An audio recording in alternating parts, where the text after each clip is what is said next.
Festival de Ciberseguridad para América Latina 2024. La plataforma de colaboración y difusión más relevante de la región.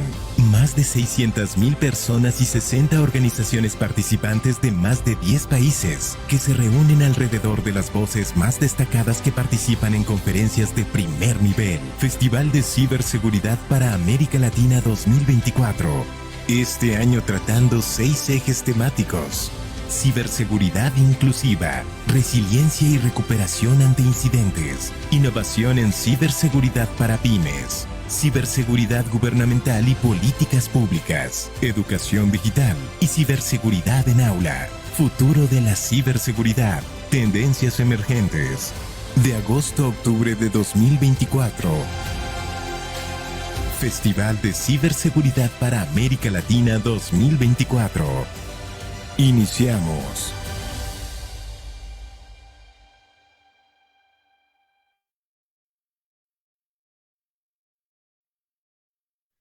Hola, ¿qué tal a todos? Muy buen día, estimada audiencia del Festival de Ciberseguridad para América Latina. Sean súper bienvenidos a este webinar y en nombre de todo este equipo organizador del festival, expresamos nuestro más sincero agradecimiento a Baker McKenzie, a Amity, a BP Gurus, a INCO, al Claustro de Sor Juana, Capa 8 y todos los patrocinadores de este evento, así como a todos los socios que están participando por este compromiso tan grande de crear cultura de ciberseguridad y pues evidentemente va a beneficiar a toda América Latina. Y bueno, con esta colaboración pues ha sido posible reunir a expertos, a líderes en ciberseguridad, sobre todo para abordar estos desafíos y oportunidades que están surgiendo en materia de seguridad informática de toda nuestra región, ¿no? Entonces, apreciamos profundamente esa confianza, esa inversión en un futuro digital cada vez más segura para todas y para todos. Gracias por sumarse a colorear este mundo digital sin grises y pues como cada conferencia, esta no es la excepción, contamos con la presencia de un experto en la materia con una trayectoria interesantísima. Déjenme presentarles a Enrique Dutra. Platicándoles un poquito más a detalle de Enrique, pues él es socio gerente de una consultora que tiene más de 24 años de presencia en el mercado local. Ofrece servicios de seguridad en informática, ciberseguridad, infraestructura on-premise, ahorita que está brotando temas de cloud, desarrollos. Enrique es MVP Cloud and Data Center, es un Cybersecurity Professional of the Year en el 2018. También tiene experiencia en 27001, la ISO 27001 como auditor líder. Tiene conocimientos en Azure, en Sophos, en AWS. Y bueno, Enrique desde hace 40 años ya participa en este tipo de proyectos de seguridad, de implementación de infraestructura para ambientes pequeños, medianos y grandes, tanto del sector privado como del sector público. Y pues bueno, muchos de los proyectos de Enrique han sido casos de éxito. Y bueno, me podrían seguir explicando mucha trayectoria de Enrique, pero bueno, más allá de eso, este webinar va a ser muy nutrido, nos vamos a llevar bastante información valiosa. Al final vamos a tener una sesión, unos minutos para todas las preguntas y respuestas que ustedes tengan. Y pues sin más preámbulo, Enrique, el micrófono es tuyo. Bienvenido y gracias. No, gracias a ti, Diana. Gracias al festival por invitarme. Segundo año consecutivo en participar. Para mí es un honor. Bueno, para comenzar ya y no demorarnos más, básicamente vamos a compartir la presentación. Así, básicamente vamos arrancando y comenzamos con la sesión. Bueno, la idea de la sesión, vamos a poner un poco en contexto. Nosotros desde el año 2015 en nuestra organización venimos atendiendo a compañías que son víctimas de ciberataque. Entonces, ¿qué cosas nos preocupan? Siempre vemos cuestiones comunes en todas estas organizaciones que han sido víctimas de ciberataque. Entonces, siempre decimos que si bien puede haber problemas tecnológicos, entendemos que son problemas de procesos. Uno, como auditor líder 27001, viendo de manera holística, como recomienda la norma ISO, observa estas cuestiones. Entonces vamos a encarar ciertos puntos que si de uno de alguna manera los lleva a cabo, de golpe se da cuenta que no es tan complicado estar preparado para un ciberataque. Básicamente los dejo algunos datos rápidos, no quiero demorarme mucho, ya Diana habló mucho, demasiado de mí, no soy muy expeditivo en mis cosas. Les dejo mi dato por si alguno quiere que también participemos en un evento, charlemos, siempre a disposición para compartir cuestiones de ciberseguridad que tanto hace falta en la comunidad. Un poco la agenda, conceptos básicos, por qué encarar playbooks, ¿sí? Vamos a hacer mucho foco en requerimientos y requisitos y vamos a comentar algunos casos de éxitos, si bien no vamos a mencionar dónde, pero sí qué hemos logrado y qué cosas hemos logrado en estas organizaciones. Bueno, vamos a entrar rápidamente. ¿Qué es un playbook? ¿Ustedes han visto algún partido de básquet, NBA? Faltan 30 segundos para que termine el partido. Vamos perdiendo por 2 puntos. El director técnico pide un minuto, llama a sus jugadores, saca una pizarra y esboza unos movimientos para tratar de lograr que con esos movimientos metamos un triple y terminemos ganando el partido en esos 30 segundos. Más allá de retener la pelota y tratar de meter el balón, faltando pocos segundos para no darle la posesión del balón al rival. Bueno, básicamente es eso. Un playbook a nivel general es un conjunto de instrucciones que vamos a dar a nuestra gente, ¿sí? Que si uno sigue los pasos adecuados, nos va a llevar un éxito. Básicamente, como les comentaba recién, el básquet, fútbol, hay playbooks empresariales, hay playbooks de ventas, y lo que nosotros hoy vamos a atacar fuertemente son los de ciberseguridad. ¿Por qué armar o implementar playbooks? En el 90% de los casos de ciberataque que hemos participado, donde nos llaman básicamente un sábado a la tarde y te dicen, Houston, I have a problem, tenemos un ransom en la compañía, uno va a asistir a la organización y vieron cuando ustedes patean un hormiguero, que las hormigas salen disparadas para todos lados y uno no sabe qué está ocurriendo. Bueno, en la organización cuando uno llega observa eso. Muchas veces nos ha tocado tomar la postura de líder para organizar tanto a externos como internos para que el proceso de recuperación de los procesos de negocios sean exitosos. Pero si uno se organizara bien, no necesitaría estar llamando y dependiendo de alguien, si, che, vení a dar una mano porque estamos incendiados. Si uno tranquilamente trabaja hacia adentro, podemos evitar ser ese hormiguero cuando tenemos un ciberataque. Entonces, volviendo al concepto de playbook, vamos a decir, ¿por qué un playbook de ciberseguridad? Y básicamente van a ser procedimientos detallados, definidos, ¿sí?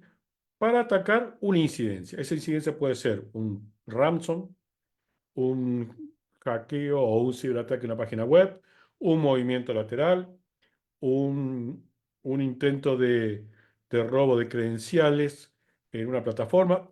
Puede ser cualquiera de ellos, ¿sí? Temas a tener en cuenta por qué justifica implementar playbooks. Primero, como dice ya el concepto Zero Trust, que es la charla que hablamos el año pasado y lo pueden encontrar en el portal del festival, cualquier organización hoy puede ser víctima de ciberataque. Nosotros hemos trabajado con organizaciones que han sido víctimas 3 veces en un ciberataque. O sea, por 3 veces consecutivos. Hemos trabajado en compañías que han tenido 2 ciberataques de 2 ransom distintos, de 2 grupos de ciberdelincuentes distintos. Entonces, hoy cualquiera podría ser víctima de un ciberataque. Para eso hay que contar con un proceso ordenado de recuperación. Tenemos que revisar muchos puntos, que ese es el talón de Aquiles que tiene el playbook, que hoy vamos a hacer foco. No pensar que IT es el responsable de todo, y eso lo vemos siempre. Cualquier organización que tiene afectado su proceso de negocio van contra IT. Para no ir muy lejos, si ustedes hacen un poco de memoria, hace un par de meses atrás, CrowdStrike tuvo una falencia. No era un ciberataque, pero fíjense que no había playbook y no había un plan B. Yo siempre hago foco que no hay un plan B. Entonces, cuando algo normal deja de funcionar, fíjense cómo se caen los procesos de negocio. Muchísima gente varada en los aeropuertos, muchos procesos detenidos porque no había ese plan B. Y obviamente hay organizaciones que tienen requerimientos normativos que deben cumplir. Entonces, ¿cuáles son los motivos de preocupación? Bueno, los ciberdelincuentes son cada vez más insidiosos. O sea, antes, y las estadísticas decían, 90 días íbamos a tener un ciberdelincuente dentro de la organización. No, hoy en 2, 3 días los ciberdelincuentes hacen de las suyas dentro de la organización y rápidamente pueden cifrar toda la infraestructura. Gracias por participar en este evento, porque hay cada vez más demanda de profesionales de ciberseguridad en todo el mundo. Y está muy bueno que ustedes se capaciten y hagan un efecto dominó en el conocimiento, trasladen estos conocimientos a terceros. No pensar que IT es responsable de todo.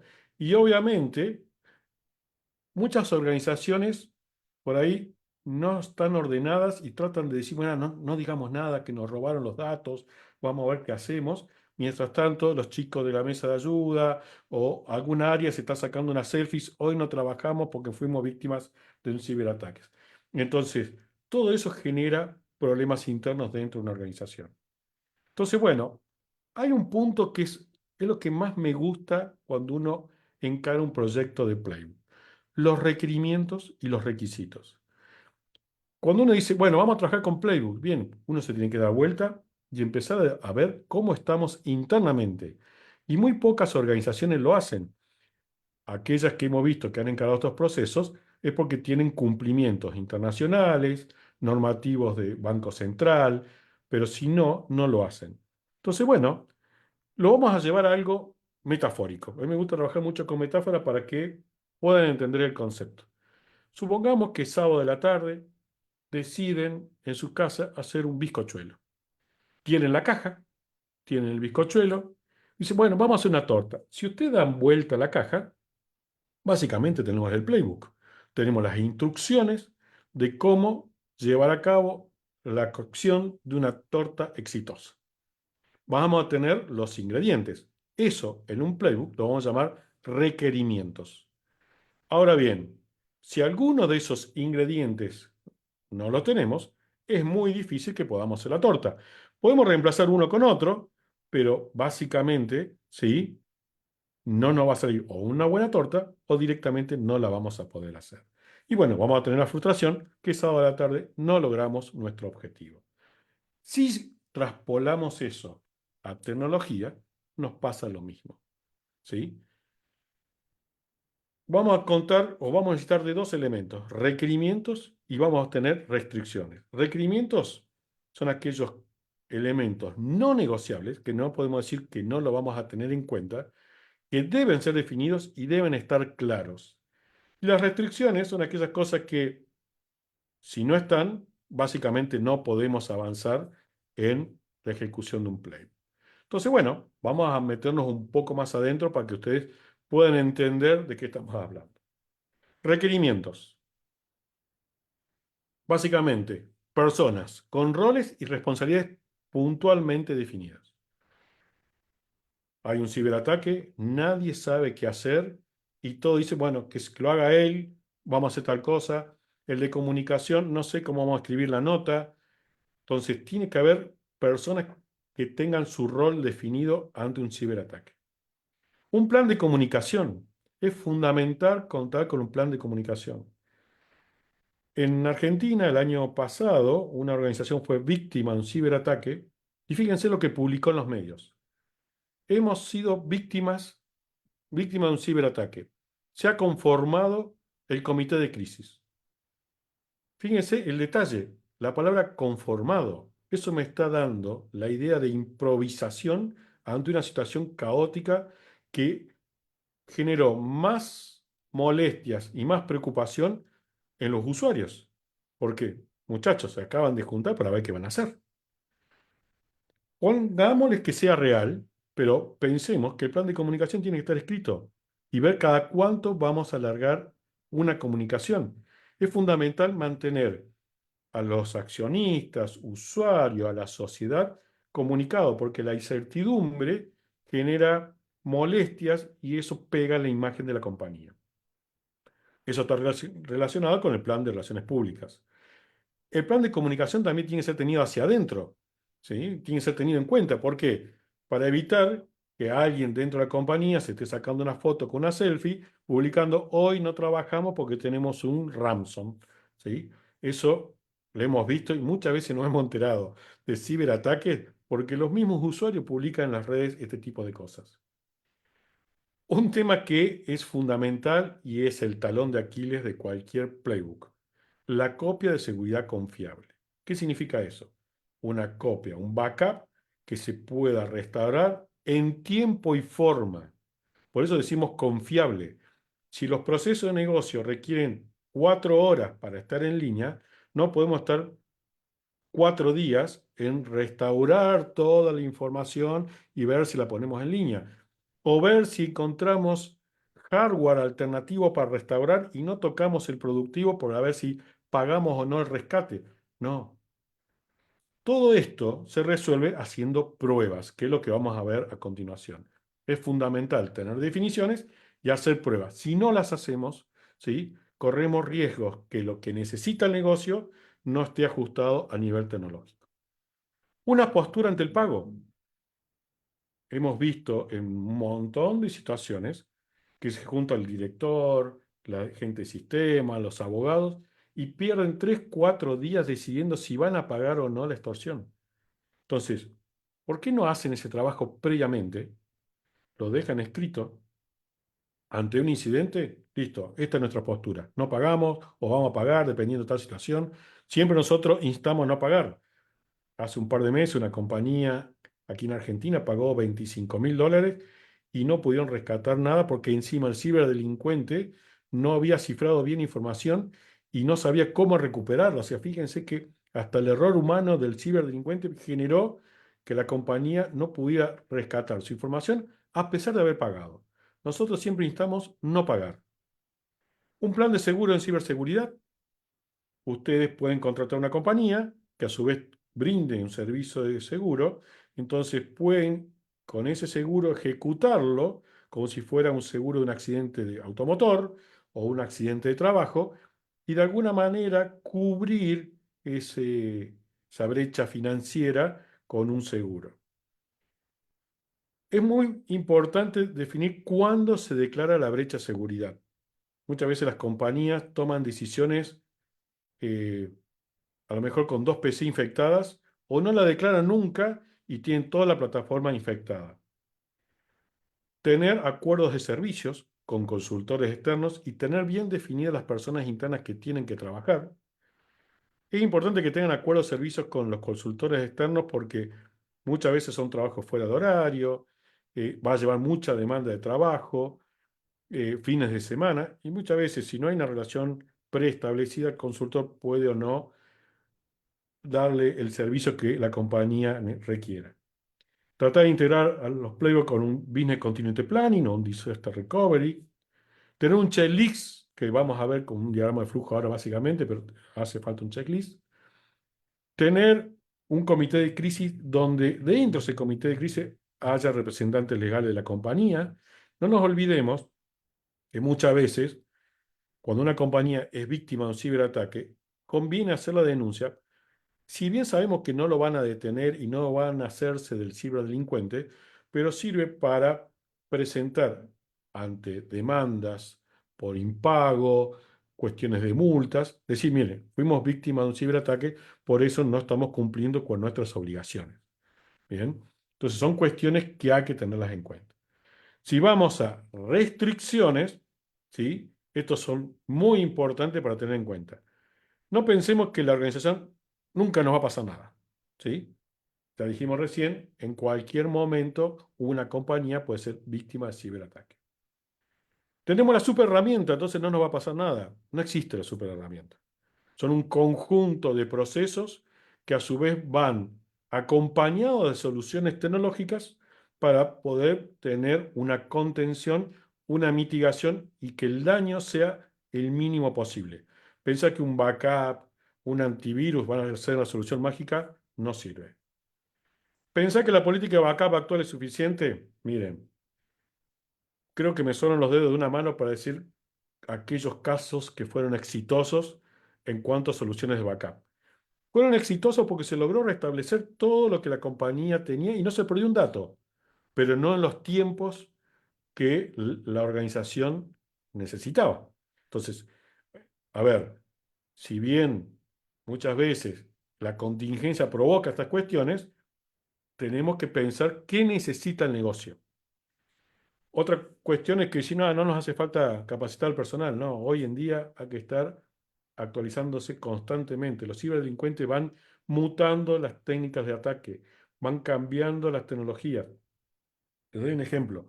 Una organización que fue víctima de un ciberataque restauró todo porque tenía su backup correctamente configurado.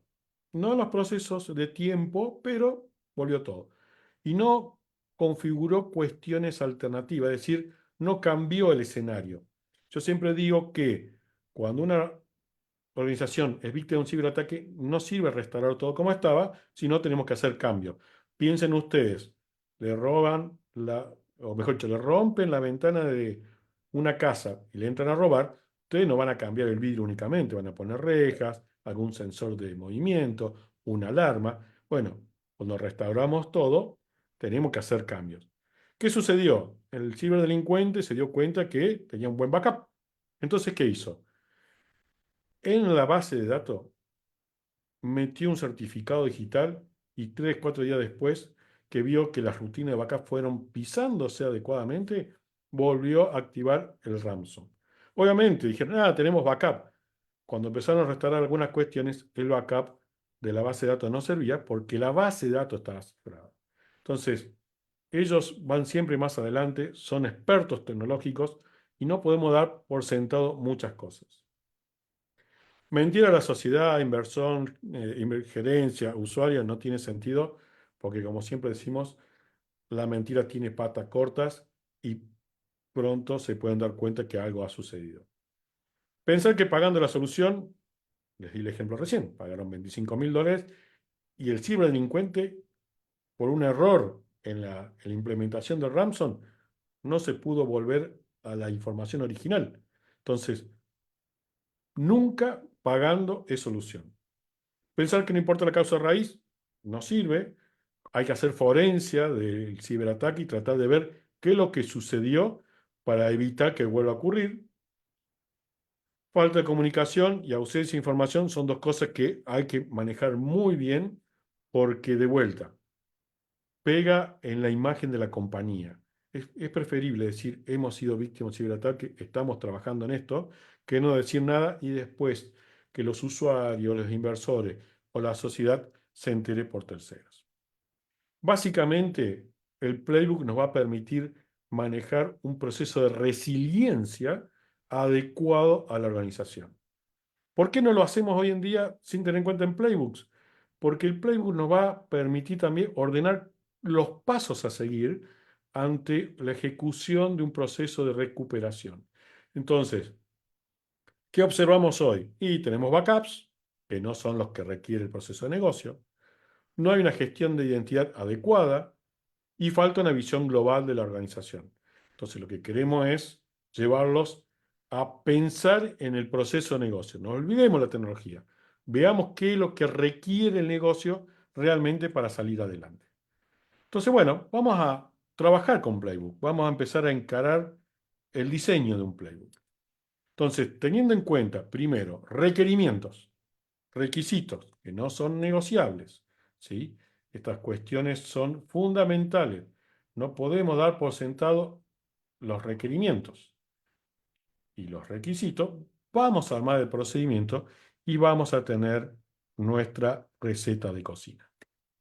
Bueno, ¿cómo armamos un playbook? Ponemos cocinar porque estamos con la torta, ¿sí? Bueno, suponemos que contamos con los requerimientos y los requisitos.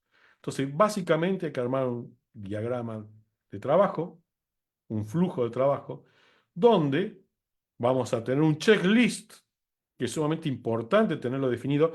Y otra cuestión, no me lo guarden únicamente digital, porque hemos visto algunas compañías que tenían algunas cositas armadas y estaba en digital. ¿Y dónde estaba? En el servidor. ¿Y dónde está el servidor? Cifrado. Esto conviene que esté en un repositorio donde se pueda acceder en cualquier momento y actualizado. Entonces, vamos a disparar este proceso. Si está todo ok, pues un falso positivo o algo que no requiera la, la convocatoria del comité de crisis, y si no, empezar a disparar cada una de estas cajitas que van a tener un checklist, básicamente, donde vamos a tener alertas por incidencia de ciberseguridad. Acá podemos hablar horas. Muchísimas compañías que no ven las consolas de anti-malware, básicamente antivirus, y la consola venía avisando hacia 14, 20 días atrás que había cuestiones interesantes para revisar. Y de golpe, dispositivos que se desconectan de la consola. Bueno, ahí estamos viendo un ciberdelincuente que está removiendo el anti-malware para poder ejecutar sus códigos maliciosos. Acciones de primeros pasos. Primeros pasos. Aislar el escenario. ¿Se acuerdan cuando alguno de ustedes se enfermó con COVID? Que el médico dije, ¿te aislás? Bueno, tenemos que aislar el escenario. Ni apagar, ni reiniciar. Todo eso tiene que quedar escrito. ¿Por qué? Porque si estamos en entornos virtuales, hay que desactivar el switch. Si vamos a desactivar la red, algo que hoy me llama la atención y es una problemática que le llevo a todas las organizaciones. La mayoría de las compañías tienen consolas de antimalware en la nube. Perfecto. Está todo bien. Visto bueno. Tenemos en la nube. Son víctimas de un ciberataque o se sospecha que hay un ciberataque. Lo primero que hacen, desactivan el firewall, apagan el firewall. Bueno, pero si yo quiero hacer un escaneo de las PC que están prendidas para ver si están infectadas o no, ¿cómo hago? No tengo consola. Entonces, lo primero que tenemos que hacer en nuestras acciones de primeros pasos es desactivar todas las reglas de firewall y dejar únicamente la regla de firewall que permita los endpoints y servidores conectarse a la nube. Un ejemplo, si vemos redes on-premise, cuestiones de este mismo índole vamos a encontrar si tenemos en la nube. Entonces, estas cosas surgen cuando la compañía fue víctima de ciberataque. ¿Por qué no las planificamos antes? ¿Por qué no configuramos las reglas de firewall? Hacemos un backup con todas las reglas desactivadas, funcionó eso, listo, hacemos un backup, cosa que si llega a suceder algo, restauramos esa regla y ya básicamente tenemos todo configurado. Juntar evidencia. ¿Por qué es importante juntar evidencia? Porque nos va a permitir saber cómo fue la ocurrencia y trabajar para evitar que vuelva a ocurrir. Convocar o no el comité de crisis, porque base en eso vamos a definir todo el protocolo de trabajo que tenemos a continuación. Legales haciendo la presentación en la justicia, comunicación, comunicando internamente y externamente, llevando tiempos posibles de producción o cuándo estaría todo en línea. Entonces, todo esto tiene que estar definido previamente. Analizar tiempos de normalización. Esto solamente sirve, o mejor dicho, lo podemos comunicar de manera certera si hacemos pruebas de playbook. Si no hacemos un simulacro, es imposible que ustedes puedan tener esto. Entonces, teniendo un checklist, podemos hacer un simulacro y podemos llegar a tener tiempo de normalización. Ah, el negocio quiere que en 4 horas esté todo funcionando. Sí, pero el backup me lleva 6. No, pero tenemos backup toda la nube. Bueno, sí, pero bajar 200 T de la nube va a ser lento, aparte costoso. Entonces, veamos todas estas cuestiones en una previa, en un ambiente acotado, trabajando en equipo, sin el estrés de tener que estar trabajando para poner en línea todo. Y cuando nos pase algo, vamos a tener la experiencia, ¿sí?, de un trabajo de prueba y podemos llevar adelante el escenario. Implementar procesos de mitigación, porque obviamente no vamos a restaurar todo como está, porque obviamente nos va a volver a pasar. Y juntarse al final del día y decir, che, ¿qué nos pasó y cómo hacemos para que esto no vuelva a ocurrir? Muy bien, acciones claras para tener en cuenta: aislamiento de equipos afectados, no apagar ni resetear nada. Por ejemplo, en Windows, ustedes pueden usar el WinDump y pueden llegar a incluso, trabajando bien en el análisis forense, hasta recuperar parte del hash descifrado. Lo hemos hecho en algunos escenarios. Entonces, hoy se puede trabajar algunas cuestiones. Obviamente, los ciberdelincuentes más avesados, muchas veces ellos mismos reinician el equipo una vez que ha sido infectado. Identificar bien el vector de ataque, tener en claro los procesos de revisión de los equipos afectados, ¿sí? Analizar las cuentas afectadas, siempre hay cuentas duplicadas, replicadas, por eso es muy importante trabajar cuentas con roles. Cuando uno empieza a trabajar con Playbook, nos lleva a trabajar con gestión de identidad y encontramos 45 domain admin. No, tiene que haber los domain admin necesarios. Cuentas de servicio que son domain admin y con contraseñas que hace 6 años que no se cambian. Bueno, los ciberdelincuentes usan mucho Mimikatz y vulneran las plataformas rápidamente si no hay una gestión de identidad adecuada. Bueno, ¿y cuándo uno se puede dar cuenta? Cuando uno va a revisar estas cuestiones. Entonces, revisemos antes de ser víctima de un ciberataque. Restaurar procesos de manera disruptiva. No pensemos restaurar como estaba. Hagamos cosas distintas. Nos rompieron la ventana, pongamos un sensor de movimiento, pongamos alarma de aproximación. No restauremos todo como estaba. Aprendamos de la nube. La nube tiene sus zonas de protección. Hoy todos los conceptos Zero Trust son ideales para aplicar en redes on-premise y se pueden implementar. Podemos armar redes bastión para estar en redes posicionadas para administrar adecuadamente la infraestructura y no permitir que alguien se conecte por VPN y vea toda la red, por ejemplo. Y bueno, preguntas que nos tenemos que hacer, obviamente, en el listado. Obviamente, estos son mucho más que estas preguntas.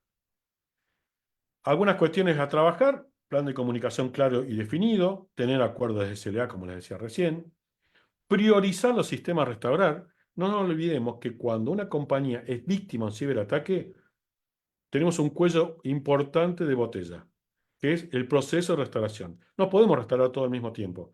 Por lo tanto, previamente, en el comité de crisis, tiene que definirse cuáles son los procesos a restaurar. No en una reunión donde están todos trabajando con un estrés, enojado, 20 horas ya encima, metiendo mano en infraestructura, viene el proceso de negocio que quiere restaurar ya, y todo pasa a ser urgente y prioritario. Bueno, establezcamos reglas, dejemos escrito con el apoyo de la dirección un listado de los procesos que deben restaurarse de manera priorizada. Y con eso vamos a trabajar más tranquilos. Por ejemplo, hemos restaurado procesos de correo electrónico y después se restauraron los mails. Mientras tanto, el servicio de correo electrónico estaba funcionando. Entonces, hay un montón de cosas que se pueden ir armando y después se larga la restauración final. Comunicar a las partes interesadas cómo van a ser los procesos de restauración y los tiempos, ¿sí? Y obviamente, cuando restauremos los procesos, no ponernos en línea inmediatamente. ¿Por qué? Porque no sabemos si esos procesos están comprometidos o no. Por lo tanto, hay que hacer un pequeño análisis y después hacer la liberación. Algo muy importante es el probar el playbook, ¿sí? Hacer una simulación. Es sumamente importante hacerlo. Hemos visto de todas las simulaciones. Yo participo muchas veces en los comités de simulación y para mí es divertido, pero muchas veces para la organización no, porque convocan a todos en la simulación. Hay gente que no va porque sabe que es una simulación. No me mandaron la cita. No, pero es una simulación. El ciberdelincuente no te va a mandar una cita. ¿Se imaginan ustedes que, volvemos al ejemplo del básquet, estamos a 2 minutos, a 30 segundos de perder el partido, tenemos que tratar de meter un triple y el base se fue. El base se fue, no, está aburrido, se cansó, no está. Y nuestro plan B no es tener un jugador base de repuesto. Perdimos el partido, básicamente. En estas organizaciones que muchas veces no tienen algunas cuestiones acomodadas, no pierden el partido por 2 puntos, pierden por goleada. Entonces, es importante hacer la simulación. Pensar un escenario, hacer un poco el folclore, no hace falta parar el negocio, decir, bueno, la sucursal que tenemos en tal ciudad ha sido víctima justo el día de pago a nuestros empleados, tenemos que pagarle a 700 empleados y el servidor donde tenemos toda la información para hacer las liquidaciones no está disponible. No significa que vamos a sacar el cable de red al servidor productivo, es armar una hipótesis y ejecutar todos los pasos como si eso hubiese ocurrido.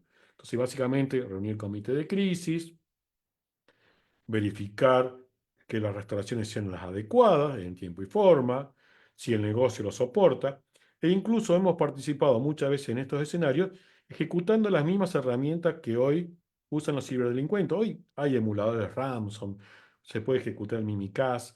Entonces, verificar si IT o hay un SOC o alguien detecta que hay en un ambiente acotado alguien ejecutando herramientas que podrían ser similares en un ciberataque de un código malicioso o un ciberdelincuente.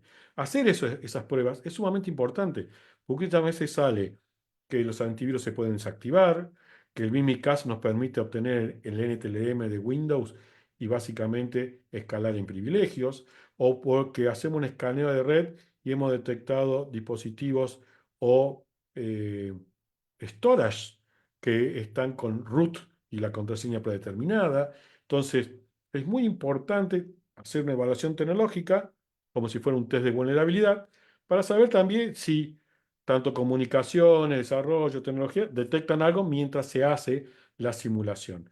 Es muy importante hacerlo. Y al final del día decir, bueno, gente, ¿qué nos pasó? ¿Por qué funcionó y no funcionó todo esto, ¿no?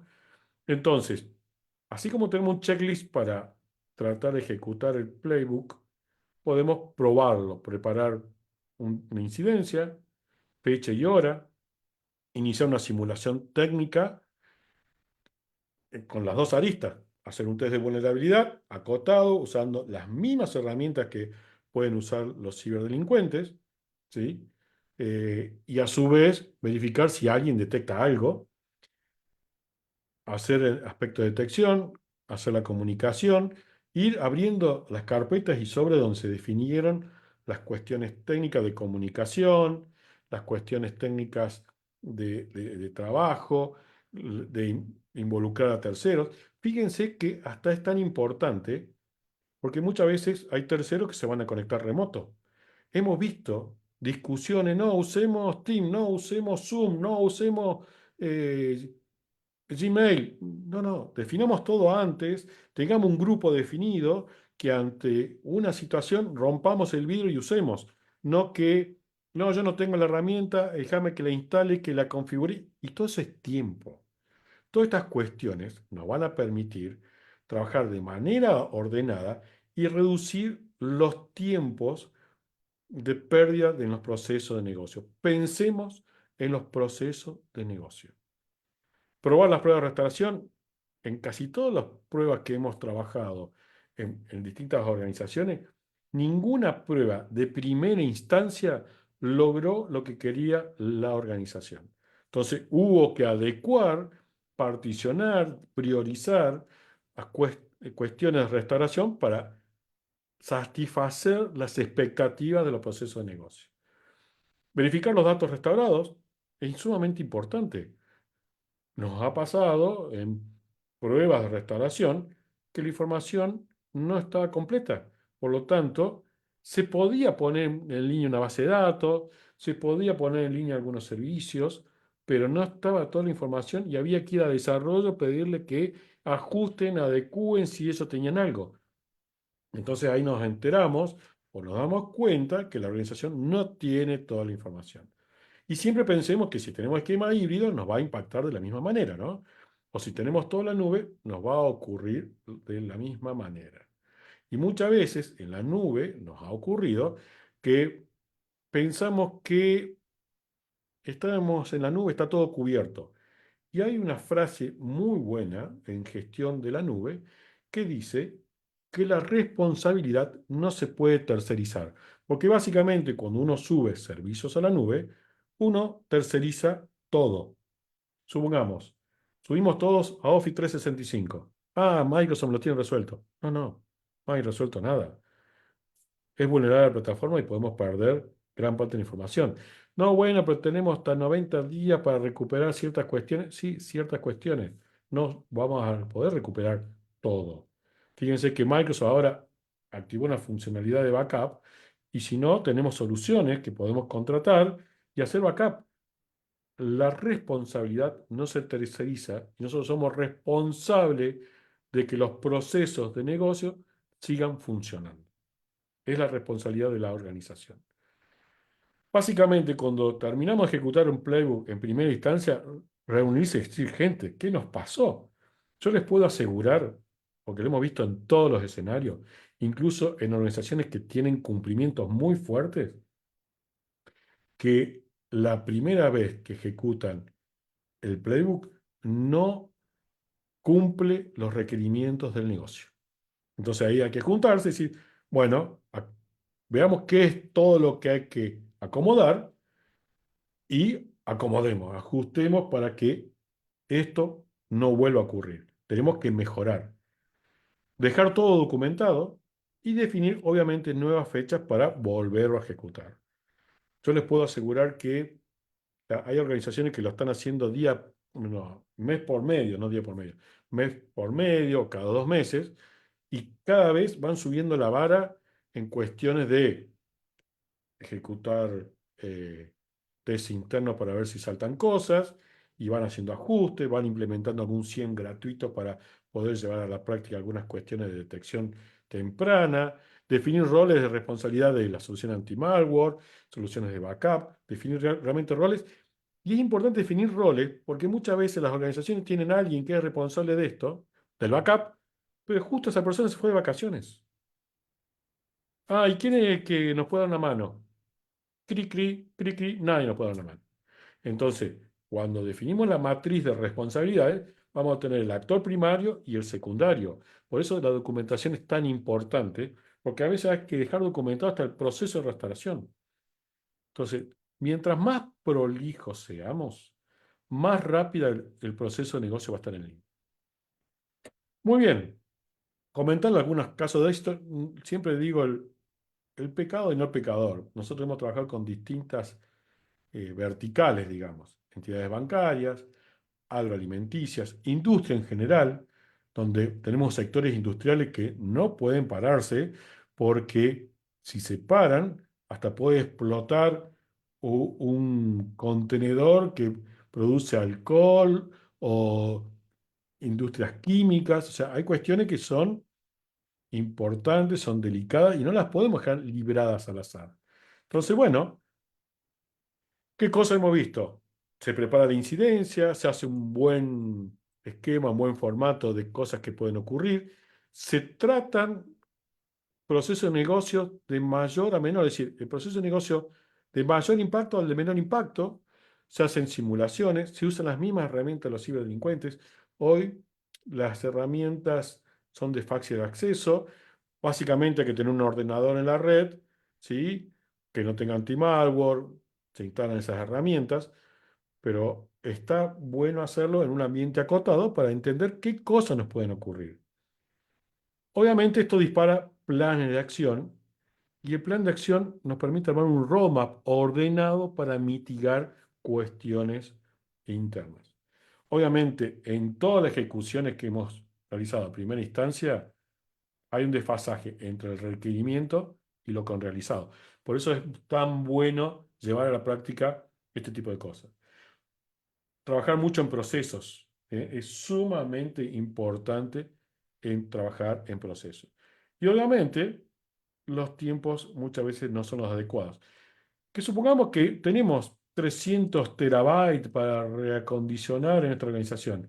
Bueno, podemos asumir esto que en el tiempo que quiere la organización no es viable, perfecto, pero acá comunicación a la sociedad, a los usuarios, a los inversionistas es fundamental.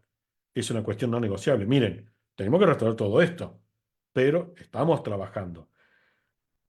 Nosotros observamos que muchas veces hay un silencio de radio, que eso genera que el usuario final, los inversores, los accionistas, o hasta los mismos empleados de la organización se enojan porque no saben qué está pasando.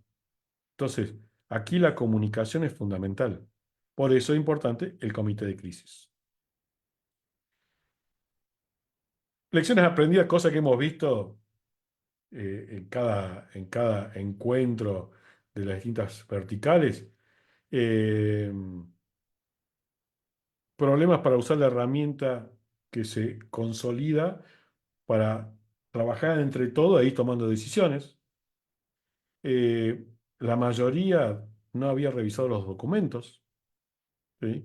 Personas que no participaban porque sabían que era una simulación, entonces no se sumaron. No lo tengo en la agenda. Tengo otras cosas más importantes. ¿Qué cosa más importante en una organización? Es la simulación. ¿Cuántos de ustedes trabajan en una organización y se hacen las simulaciones de incendio y los llevan a todos ustedes a un lugar marcado como X que tienen que estar? ¿Se imaginan que le digan en la simulación, no, yo mirá, tengo que facturar, me quedo un ratito más, después voy? No, es una simulación. Tenemos que participar, tenemos que sumar. Después, obviamente, contar con reemplazos de integrantes porque se pueden enfermar, no pueden estar de vacaciones, no pueden estar. Entonces, es sumamente importante. Y si no tenemos recursos internos, pensar que un tercero, ¿sí?, puede ayudarlos. La norma ISO 27001 contempla que ustedes puedan delegar cierta responsabilidad a un tercero, pero obviamente tiene que haber un SLA, ¿sí? Tiene que haber un acuerdo de servicio. Mira, yo te llamo y cuando te llame de Ramson, mi tiempo de respuesta es X, ¿sí? No dependiendo de la buena voluntad del tercero que lo vaya a asistir, porque hemos visto que el tercero no lo asiste. O el tercero se aprovecha de la situación, bueno, si no me pagás tanto, no te asisto, ¿sí? No se dejen engañar tampoco por los terceros, porque en definitiva va a impactar en la organización. El compromiso de cada rol, ajustar el proceso de restauración en cuanto requiere el negocio. Y fíjense que hago constantemente hincapié en esto porque en todas las pruebas siempre es el desvío importante y obviamente generar pruebas constantemente. Fíjense que cuando un equipo de fútbol va a participar en un mundial, no van 12 jugadores, 13 jugadores, prácticamente llevan el doble de jugadores. Existe el plan B. Piensen ustedes hoy, y no les quiero amargar mucho a la noche o el día, pero ¿cuál es el plan B de ustedes en sus procesos de negocio? ¿Cómo salen adelante? ¿Qué piensan hacer? ¿O van a hacer como las aerolíneas con CrowdStrike? Van a poner una pizarra, ¿sí? Y van a poner la hora de salida y llegada de los vuelos. Ese incidente, vamos a estar dando una charla próximamente, este incidente es una falla de procesos y muestra que los procesos de esa organización no están adecuados a los procesos de negocio. El playbook, prácticamente, el nombre que le hemos dado nosotros, ustedes pueden llamarlo como ustedes quieran, es entender un proceso adecuado de recuperación donde vamos a tener en cuenta todas las aristas y que si lo ejecutamos, lo probamos y somos ordenados, cuando nos pase algo, vamos a estar muy bien preparados, vamos a estar entrenados como un deportista para poder trabajar adecuadamente y ser exitosos. Muy bien, dejo abierto a preguntas, a total disposición. Muchas gracias, Enrique, muchas gracias. Muy interesante tu plática. No cabe duda que es muy necesario estar preparado para un ciberataque. Y justamente en el tema de preguntas tenemos varias. Andrés aquí nos pregunta, Enrique, ¿es prudente confeccionar un playbook para distintos tipos de incidentes? Por ejemplo, uno para un caso de ransomware, otro para defacement, etcétera. Esto es porque las acciones y los roles van a cambiar seguramente de un tipo de incidente a otro. ¿Cómo nos manejamos ante la multiplicidad de los tipos de amenazas? Está perfecto lo que él está aseverando. Básicamente, uno puede por el tipo de ciberataque los puede tratar de catalogar. A ver, un ataque a un firewall, página web, básicamente es un playbook. Un playbook de ransom será de otro contenido, otro documento, o se involucra otra gente. Si tenemos movimiento lateral, lo vamos a hacer de otra manera. Es acertado, no el flujo o el diagrama o el plan de trabajo no va a ser siempre el mismo. Por lo tanto, dependiendo cuáles son eh, los ciberataques, ¿sí? O los ataques internos. Hay organizaciones que han generado playbook cuando han sospechado de personas que no son éticas dentro de la organización, no están fidelizadas y básicamente lo que hacen es robar información interna. Bueno, ejecutan un playbook. Así que sí, es acertado la consulta y obviamente eso va a generar distintas aristas, ¿no? Por supuesto. Otra pregunta de Paola, ¿cómo se puede garantizar que los playbooks se mantengan actualizados y relevantes en un entorno de amenazas que está en constante evolución? ¿Y qué tan frecuente deberían las organizaciones revisar y probar esos playbooks de ciberseguridad? Bien, si hacemos las simulaciones, eso nos va a permitir ir actualizando toda la documentación, ¿sí? Porque básicamente los ciberdelincuentes también van mutando. Antes estaban 90 días dentro de la organización, hoy están 2 días. Entonces, Entonces, tenemos que estar preparados para ese tipo de cosas. Entonces, el solo hecho de ir generando las simulaciones nos va a permitir verificando que lo que tenemos armado como procesos y formas de trabajo es la adecuada o no, ¿sí? Entonces, esa es una manera de estar actualizado. Y un poco la madurez de la organización va a permitir decir cada cuánto lo vas a ejecutar. Alguien, por ejemplo, entidades bancarias que lo hacen cada 2 meses y hay otras compañías que lo hacen cada 6. Va a depender tiempo, presupuesto, nivel de madurez y cuánto compromiso quiera llevar adelante esto, ¿no? por supuesto. Tenemos otra pregunta, igual de Andrés. Nos pregunta, ¿qué porcentaje de incidentes de seguridad de los que has podido ver tienen como factor común directorios activos vulnerados a través del escalamiento de privilegios desde configuraciones que están mal configuradas o mal gestionadas? Y te podría decir que un 80%, porque básicamente el vector Bastante. de ataque hoy en gran parte es el phishing, donde terminan vulnerando un equipo, y lo que tratan de hacer el ciberdelincuente cuando ha ganado un puesto de trabajo dentro de la organización, hacer lo que se llama movimiento lateral. ¿Qué ocurre? Muy pocas compañías hacen una reingeniería de los servicios de directorio. Mm, Si hablamos de plataforma Microsoft, vienen muchas compañías de NT 4.0, 2000 y vienen haciendo actualizaciones de versiones, pero no hacen una reingeniería y no hacen un análisis completo. De hecho, hemos detectado, como decíamos recién, 40 domain admin, o sea, 40 administradores de plataforma y muchas veces personas que ya no están más dentro de la organización. Ahora ahí falta un proceso de gestión de identidad donde restricción de permisos, personas que no están más se tienen que desactivar la cuenta, después de un mes eliminar la cuenta. Es como que está todo en piloto automático y los ciberdelincuentes eso se dan cuenta y funcionan. De hecho, Microsoft en las últimas versiones tiene un grupo que se llama Protect User que permite que el usuario solamente use Kerberos y muchas compañías como tienen software legacy, y cuando hablo de legacy, software viejo básicamente, siguen usando NTLM y el Mimikatz, que es una herramienta por excelencia que usan los ciberdelincuentes, con NTLM nos podemos hacer una panzada. Hemos vulnerado servicio de directorio en 15 minutos con el Mimikatz. Qué barbaridad. Oye, Enrique, otra pregunta adicional. En tu experiencia, ¿cuál ha sido el mayor desafío al implementar playbooks de ciberseguridad en una organización? El mayor desafío es lograr el apoyo de la dirección y lograr que los equipos asuman sus roles y responsabilidades.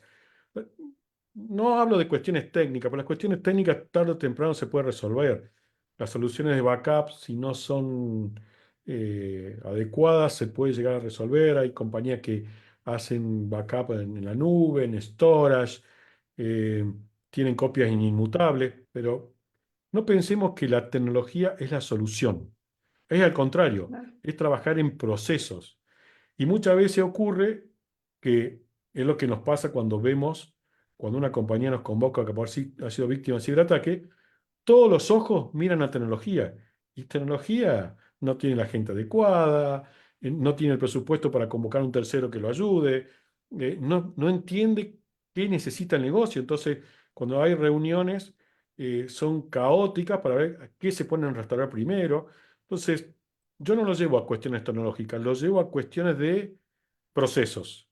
Y si no hay un apoyo de la dirección, es muy difícil encarar cualquier cosa. Me pasa cuando las compañías nos llaman porque quieren alinear a proceso 27001 y cuando vos armás una política de uso adecuado de tecnología, si no hay apoyo de la dirección, termina siendo cualquier cosa después, ¿no? Totalmente. Otra pregunta adicional, Enrique. Belén, ¿cuánto tiempo estimas que puede llevar el armado de un playbook? Eso va a depender un poco del tamaño de la compañía, del proceso de negocio, cómo esté conformado un poco las áreas. A ver, si hay roles y responsabilidades bien definidos, no debería llevar más de un mes.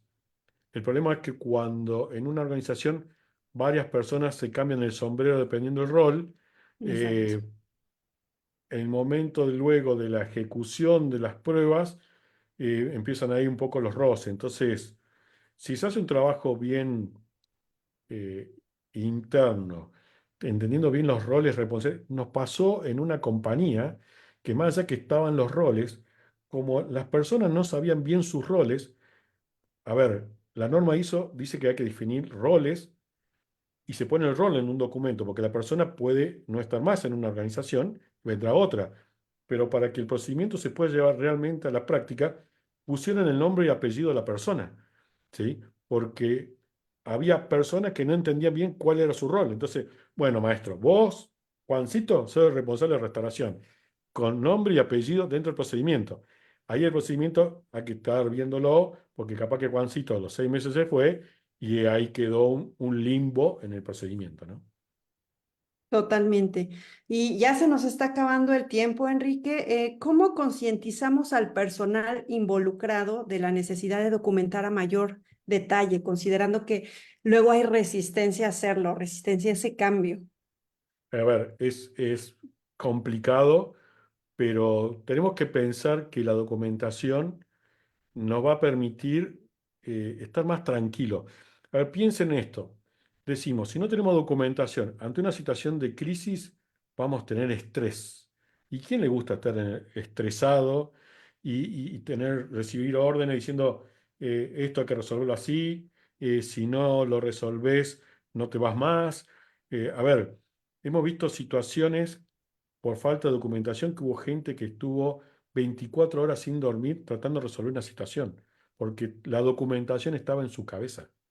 Entonces, ¿podemos ser víctimas de ciberataques? Sí, pero si tenemos todo bien ordenadito, vamos a trabajar por lo menos de alguna manera más relajada y no va a ser una situación de estrés.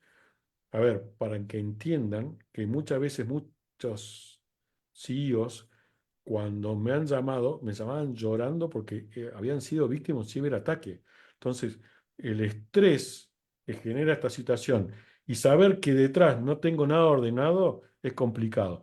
Si documentamos, empujamos eso, obviamente no van a documentar de un día para el otro. Esto es un acompañamiento, ayudándolos a todos que vayan mejorando, pero vamos a vivir mucho más relajado, ¿no? Absolutamente. Pues bueno, Enrique, muchísimas gracias. Muy interesante. Ya se nos acabó el tiempo. Por hoy ha sido todo en esta interesantísima transmisión. No me queda más que agradecerte a ti, a todo nuestro público, nuestra estimada audiencia, por acompañarnos una vez más en esta transmisión del Festival de Ciberseguridad para América Latina. Los esperamos con todo gusto en la próxima y les deseo un excelente día, excelente tarde, excelente noche, llena de logros y hasta luego. Que tengan una excelente tarde. Gracias, Diana, gracias a toda la audiencia. Los esperamos en la próxima sesión y muchas gracias por invitarme este año nuevamente. Un abrazo a todos. Hasta luego.